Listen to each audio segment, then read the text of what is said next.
ঢাকায় চলচ্চিত্রের এক সময়ের আলোচিত জুটি শাকিব খান অপু বিশ্বাস। পর্দায় যেমন জমজমাট ছিল তাদের রসায়ন, বাস্তব জীবনেও প্রেম, বিয়ে ও সন্তান নিয়ে গড়েছিলেন সংসার।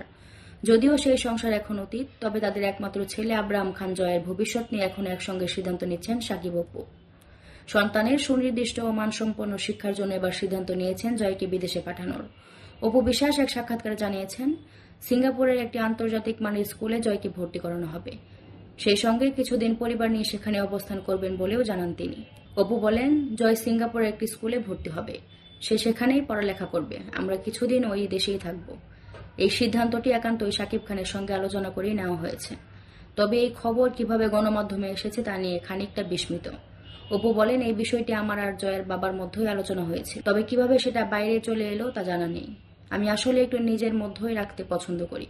তবে ছেলের পড়ালেখার জন্য সিঙ্গাপুরে যাত্রা হলেও শাকিব অপুর নতুন করে কোনো স্থায়ী সংসার হবে কিনা এ বিষয়ে কিছু বলতে নারাজ অপু। বিষয়টিকে তিনি ব্যক্তিগত বলেই এড়িয়ে গেছেন।